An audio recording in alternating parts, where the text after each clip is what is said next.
Escuchar al maestro Gonzalo Javier Suárez Prado. La voz de los protagonistas. En Contextos. Gonzalo, qué gusto tenerte una vez más aquí, de verdad.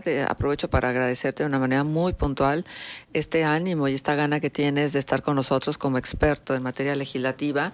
Y bueno, pues hoy el caso es analizar cómo va a quedar la conformación del Congreso de la Unión con la información que ya tenemos a nuestro alcance. Te saludamos, Manuel Cerrato y Marcela Pámanes.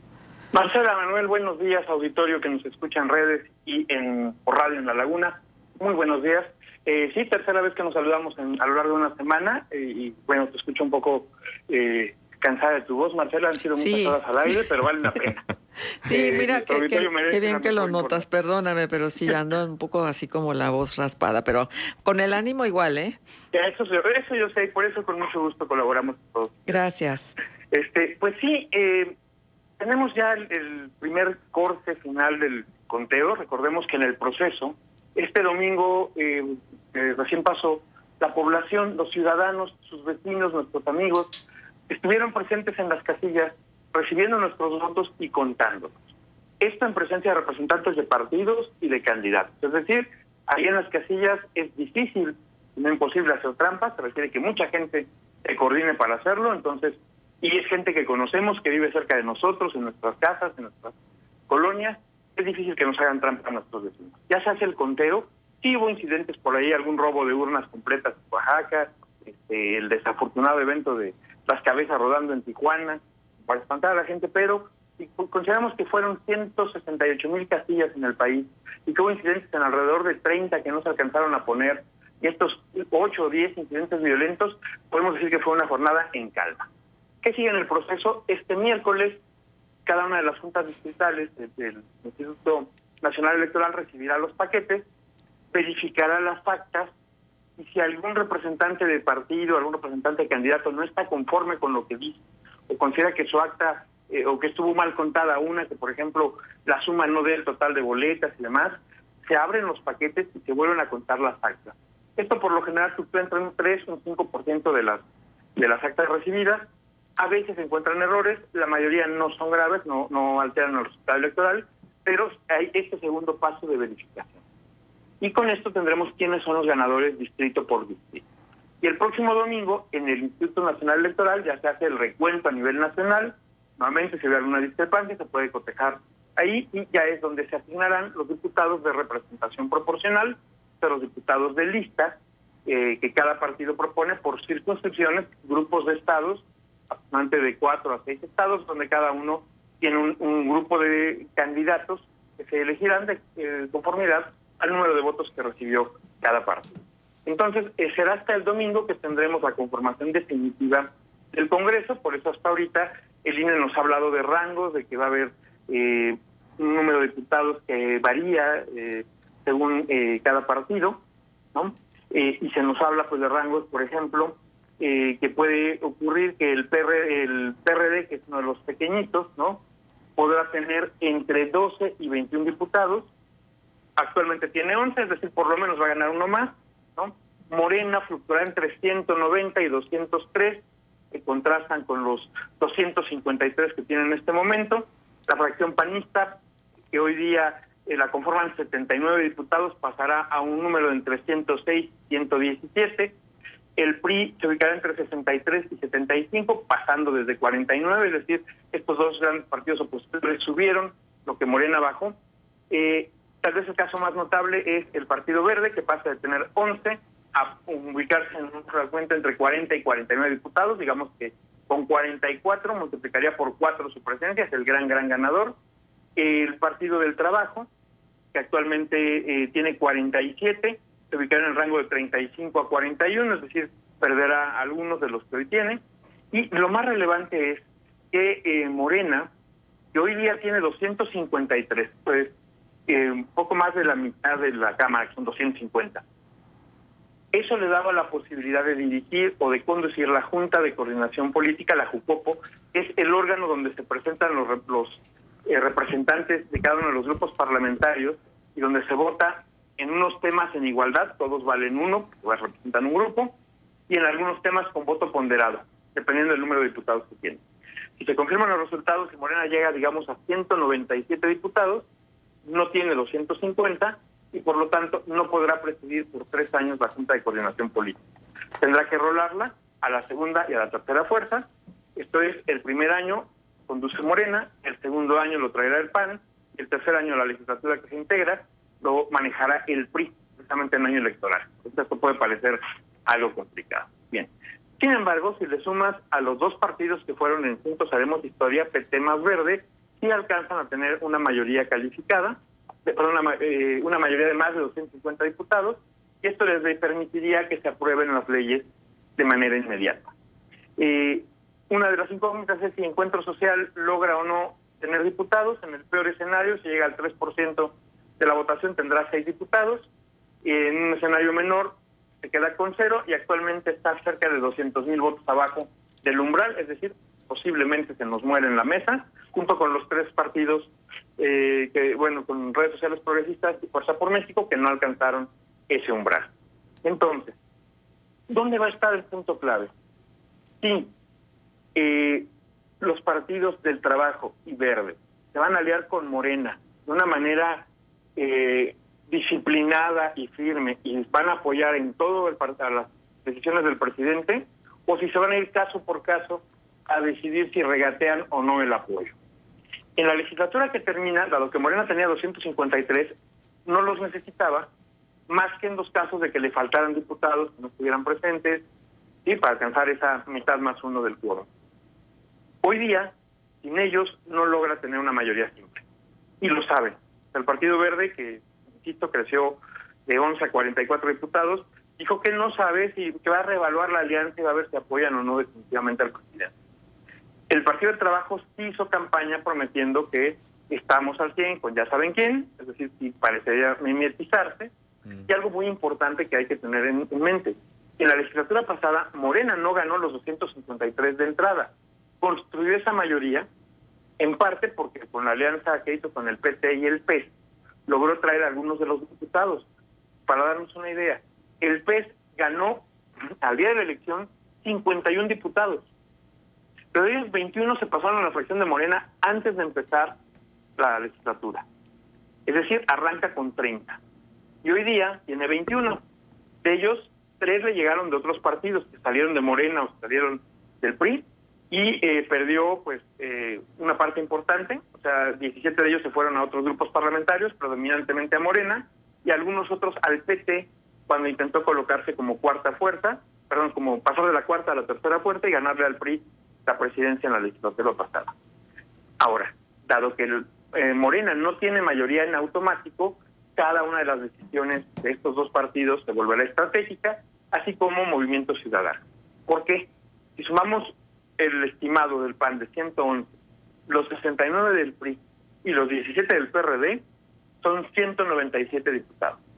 El mismo número que se estima que tendrá Morena.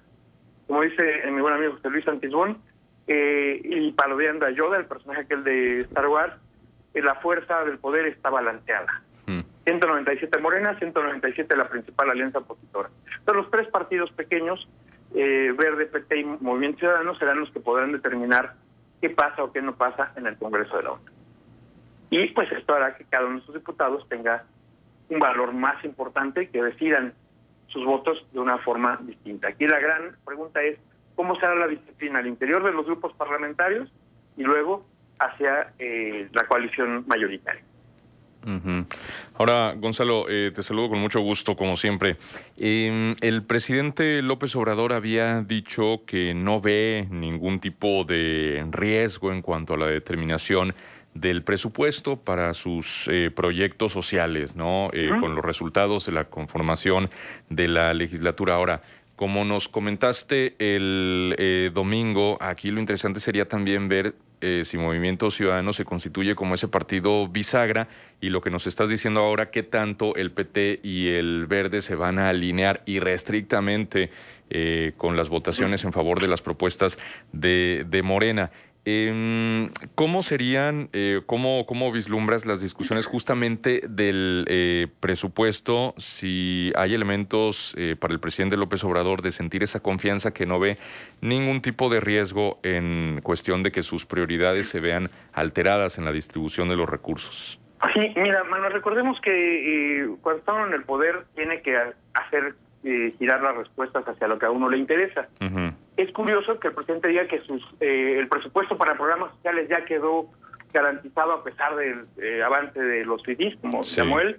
Pero ¿qué detalle es importante? Que en plena campaña, partidos como el PAN hicieron spots y promesas de que no se iban a tocar los programas sociales del presidente. Sí. Entonces no es necesario decir que los programas sociales están blindados, porque hay voluntad política, incluso en el otro extremo del espectro, de que eso se mantenga. A pesar de que los anuncios, Gonzalo, decían exactamente lo contrario, de que la propaganda de Morena decía exactamente lo contrario. Sí, la de Morena sí, porque precisamente tiene que movilizar su voto de defendamos los programas. Pero la del PAN decía, los programas sociales van adelante, no se van a perder, los vamos a apoyar. Sí, el PRI también decía lo mismo. Uh-huh. Pero ¿cuál es el tema? Pues veamos que en la historia hubo un programa social, la pensión para adultos mayores, que impulsó el presidente López Obrador cuando fue jefe de gobierno de la Ciudad de México. Y tan fue buena idea y tan funcionó que el presidente Felipe Calderón lo adoptó a nivel nacional. Uh-huh. Luego el presidente Peña Nieto bajó la edad para pagar esa pensión. Y ahora que Andrés Manuel llega al poder federal, aumenta el pago de la pensión, aunque redujo la edad, y poquito antes de la elección volvió a ampliar el rango de edad para que más adultos mayores reciban esta pensión. Sí. Es decir, eso es lo bueno de la democracia. Cuando una idea funciona bien, otros la toman, la expanden, la mejoran. Teníamos el ejemplo del programa de solidaridad que arrancó con Salinas, que se vuelve Progresa con Cedillo, que se vuelve Oportunidades bajo los gobiernos del PAN y que se mantiene bajo los gobiernos del PRI, cambiándole un poquito el balance, pero con el mismo enfoque. Demos dinero a los más pobres a condición de que vayan hijos a la escuela y que vayan a atención médica. Y que enfocándonos principalmente en que lo reciban las mujeres. Porque a medida que mejores la formación académica y la salud de las niñas, logras tener mejores familias andando el tiempo. Y por más de 25 años este programa, aún con cambios de partidos, se mantuvo. Hay instituciones como el IMSS, fundada a mediados del siglo pasado, que hoy día sigue siendo el principal proveedor de salud del país, ¿no? O sea, hay cosas que se mantienen aunque cambien los gobiernos. Eso es bueno. Hay otras que no. Por ejemplo, el seguro que originalmente creció como para una nueva generación, que propuso Felipe Calderón, bajo el PRI se cambia a Seguro Popular y se mantiene vigente, y la intención era garantizar la cobertura universal de salud. Bueno, se cambió por el INSABI, hoy sabemos que tiene problemas en su operación, pero son ideas que quedan aquí en la política nacional y siguen avanzando. ¿Dónde podrá estar el énfasis presupuestal de la oposición? En los programas de proyectos prioritarios del presidente, que sí sabemos que son Dos Bocas, el Tren Maya, la refinería, el aeropuerto Felipe Ángeles, pero hay además otros 127 programas que encajan en ese proyecto, incluyendo el Centro Cultural Los Pinos, por ejemplo, ¿no? Y que es ahí donde sí se le puede poner el acento y decir, a ver, ¿en qué estás gastando y cómo lo estás haciendo? No son los programas sociales los que están en riesgo, sino los proyectos prioritarios. Que se hagan bien, que se hagan adecuadamente. Como hoy nos están resultando que no son lo óptimo, pues sí podrán ser supervisados. Ahora, no olvidemos que aunque nos parezca mucho dinero, tanto programas sociales como proyectos prioritarios del presidente son menos del 4% del total del presupuesto. Uh-huh. Entonces el resto se gasta en la operación cotidiana de soldados, de marinos, de maestros. Digo, ayer estaba escuchando con ustedes hace rato que 24,000 escuelas ya reabrieron en todo el país. Bueno, tenemos más de 240,000 planteles educativos de educación básica en el país. Entonces apenas abrieron el 10% de la escuela. ¿Cuánto cuesta pagar 1,5 millones de maestros? Es muchísimo dinero y estas nóminas se van usando cotidianamente. Entonces la libertad de gastar que tienen los titulares del Ejecutivo es realmente pequeña. Alrededor del 5% es el que pueden reasignar, ¿no? Uno de los cambios más relevantes que logró el presidente López Obrador en la legislatura que está terminando es una posibilidad de que si el dinero no se ha gastado para el mes de octubre, él puede reasignarlo de manera libre sin que tenga que pasar el procedimiento habitual en la Secretaría de Hacienda. Uh-huh. Así lo hizo como jefe de gobierno de la ciudad y de esa manera pudo financiar, por ejemplo, la construcción del segundo piso de San Antonio, donde el dinero que no usaban las delegaciones y las secretarías para octubre se pasaba al fideicomiso de mejora de vialidades, y entonces se podía gastar con relativa libertad. Eso es lo que hizo ahora a nivel federal. No tuvo mucho margen de aplicarlo en el año que terminó, el anterior, porque llegó la pandemia, porque hubo contracción de ingresos, porque a pesar de que movió los fideicomisos no alcanzaba el dinero, pero dejó esa propuesta ahí, y si hubiera superávit o si hubiera un gasto menor en algunas dependencias, pues él podrá resignarlo libremente. ¿Dónde está lo notable de esto? Por ejemplo, que Salud tuvo un subejercicio, a pesar de que estamos en la pandemia, no se gastó todo su dinero, y parte de él nos fue al ejército. Obviamente para los prioritarios, ¿no? Pero es dramático que en plena pandemia la Secretaría de Salud no se acabe su dinero. Absolutamente. Cuando urge, ¿no? Sí. Terrible. Es donde va a estar el acento. Y ahí es donde creo que la oposición debe verificar la adecuada aplicación del presupuesto. Y una de las funciones que tiene el Congreso es precisamente llevar la Auditoría Superior de la Federación. Este es un órgano que vigila, controla y reporta fallas en el gasto. Desafortunadamente lo hace a toro pasado, es decir, el año pasado vimos apenas el primer año de gestión del presidente, cuando ya está corriendo para efectos prácticos su tercer año, apenas cerró el primero, se encontraron desvíos. El problema con la Auditoría Superior es que habló del megacosto del aeropuerto en una metodología mal aplicada, y todas las demás observaciones que tuvo se nos perdieron, dejaron de ser noticias, porque nos quedamos en que se había contado bien o mal las pérdidas del aeropuerto. Pero hay muchas fallas muy sensibles en muchas áreas que no se trabajaron o que no se han supervisado, y eso es donde habría que poner el acento. Sí, que no si tanto en darle dinero a programas sociales, sino en ver en qué se está gastando y cómo se está gastando. Que si eran 300,000 millones o 100,000 millones, que de cualquier forma es un golpazo. Ahora, también esto que dijo el propio presidente, que con el dinero del CONACYT se compró Deer Park, con todo y lo endeudada que está esta refinería. ¿Fue una buena compra esa, Gonzalo, perdón? ¿Fue un buen movimiento o no? Manuel, eso lo veremos andando el tiempo. Porque primero, una cosa es que anunciemos que se compre, y otra es que el gobierno de Estados Unidos autorice la venta. Exacto, ¿no? exacto. Entonces, todavía veremos si nos parece un anuncio correcto, tiene sentido económico y financiero, porque a pesar de que tenga una deuda o que se haya comprado, es un negocio que nuestros amigos empresarios de aquí de la Laguna, pequeños y grandes, sabrán. Cuando un negocio tiene una recuperación en menos de 2.5 años, es negocio comprar, ¿no? Y qué relevante que ya la tienes funcionando y operando y no tienes que esperarte 3, 6, 9 años en construirla. Sí. Dos, que es una refinería que puede recibir el crudo pesado Maya y procesarlo de inmediato sin mayor ajuste. Hoy estamos hablando de hacer un cambio en la refinería de Tula, que nos va a costar bastantes millones, que nos va a tomar un par de años para que pueda recibir más crudo pesado. Es que no olvidemos que México produce 2 tipos de petróleo, el Maya y el Olmeca, el pesado y el ligero. Y el ligero se nos está acabando. Y el pesado lo que hace es que nos deja demasiado combustóleo. Bueno, la refinería de Deer Park deja un porcentaje de combustóleo sumamente pequeño. Es mucho más eficiente. Y donde puede estar el dardo envenenado es que no tiene al sindicato petrolero, que pues tiene sus bemoles, ¿no? Y se opera bajo las reglas americanas. Entonces sería la refinería más productiva del sistema nacional. No olvidemos, eso sí, que al estar en un territorio extranjero, su producción no sería parte del PIB de México, porque no se produce en nuestro territorio, sino del PNB, del Producto Nacional Bruto, no del Producto Interno Bruto. Y la bronca, y ahí lo sabemos, que el PNB mexicano es más pequeñito, porque si contaras esa medición, fábricas como las principales armadoras automotrices o las de maquiladoras se tendrían que contar en los países donde se origina la inversión, no en el país donde se hace el trabajo. Gonzalo, no nos costea. Déjame preguntarte algo antes de que continúes, porque si no se nos va el tiempo. Sí, ya sé. Mira,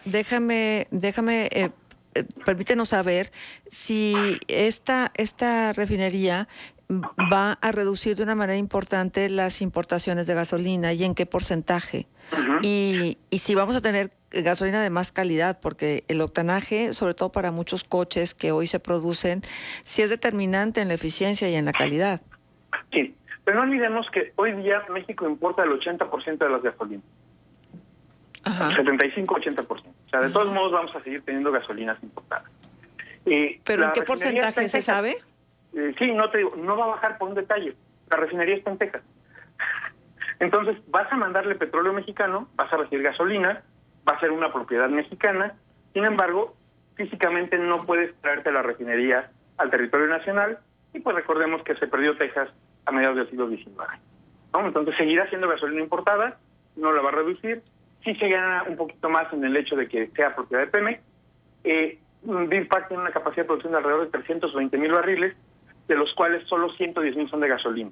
Pero son de otros productos, son de diésel, son de gasavión. Entonces, que hagan la cuenta de que son 320,000 barriles adicionales de gasolina mexicana, no es correcto. Son a lo más 120,000, o sea, una tercera parte de la capacidad de producción de la planta. Se compra con contratos en marcha, es decir, se le va a vender productos derivados del petróleo a la planta petroquímica que tiene pegadita y que se quedó en propiedad de Shell. Es decir, nos vendió la refinería, se quedó la planta de petroquímicos y estamos obligados a venderle los próximos 15 años una cantidad de ese producto de la refinería, es parte del contrato. Y bueno, esto hará que no todo lo que se produzca ahí será gasolina y no toda esta será gasolina para México. Entonces, para efectos prácticos no cambia la producción, sí beneficia el que sea una utilidad para México y no solo para compartida con Shell. Ese es el principal cambio. Correcto. Ahora, Gonzalo, en el par de minutos que nos quedan, me gustaría aprovechar tu presencia este día con nosotros también por el tema de la llamada Ley Saldívar, que justamente ayer, en pleno conteo de los resultados, en plena revisión de cómo iban los movimientos en el PREP y demás, bueno, se publica en el Diario Oficial de la Federación esta ampliación de mandato. El presidente de la Corte siguen levantándose las voces de que buscarán que eso se revierta, que sea inconstitucional. ¿Cómo ves ese escenario? ¿Qué va a pasar con la llamada Ley Saldívar? No hay que olvidar que para declarar una ley inconstitucional, esto lo hace la Suprema Corte por una de dos cosas. Que vea que hubo fallas en el proceso legislativo que contradiga expresamente la Constitución, o que encuentre que sí tiene contradicciones al interior de la propia ley. Este sería el caso. Este transitorio de la ley que permite que el presidente de la Corte Saldívar se quede 2 años está en un artículo transitorio que contraviene el mandato constitucional. ¿Qué se requiere para que la Corte se meta a estudiar el caso? Que 1/3 de la Cámara de Diputados o 1/3 de la Cámara de Senadores diga, oigan, creemos que esta ley está mal hecha. O que la Fiscalía General de la República o la Presidencia lo pidan, en caso de que el Congreso sea el que lo pida. ¿Por qué se esperaban a que pasara la elección? Pues para ver si cambiaba la composición de la Cámara de una manera dramática, que ya no tuvieran este tercio. De todas maneras, valen lo mismo PRI, PAN, PRD juntos que Morena, entonces no va a haber manera de que se frene el proceso. Ya da igual, la sueltan para que se inicie la discusión y en su caso se intente la acción de inconstitucionalidad. Creemos que sí va a pasar y que es lo relevante que al momento que llegara el tema a la Corte, Saldívar tiene que excusarse, no puede votar por ser posible beneficiario de la ley, pero no solo él, sino los 3 o 4 ministros de la Corte que podrían suplirlo a él como presidente, eventualmente tendrían que excusarse y esto dejaría la decisión en 4 ministros o 5, incluidos los 3 que nombró el presidente López Obrador. Si todos los se excusan, no solo Saldívar, la decisión quedará en una mayoría de ministros nombrados por Obrador y por lo tanto podrían avanzar, que si está bien hecha, si solo se excusa Saldívar, la votación de la Corte podría ser más bien en contra de la medida. Creo que se irán por el no a la medida, en particular porque sí hubo una muy fuerte reacción tanto de las agrupaciones de jueces como de la sociedad civil de que eso no se ve bien y puede sentar un peligroso precedente. El propio Saldívar no había dicho que quería que se aprobara, dijo que iba a esperar, bueno, ahora que está, se ha pronunciado.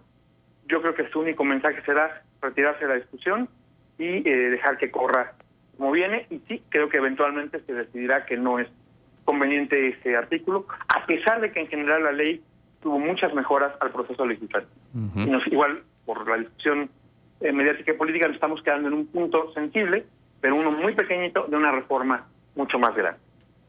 Muy bien. Muy bien. Gonzalo, pues muchísimas gracias por estar y por todos los comentarios que nos ofreces. Te esperamos pronto.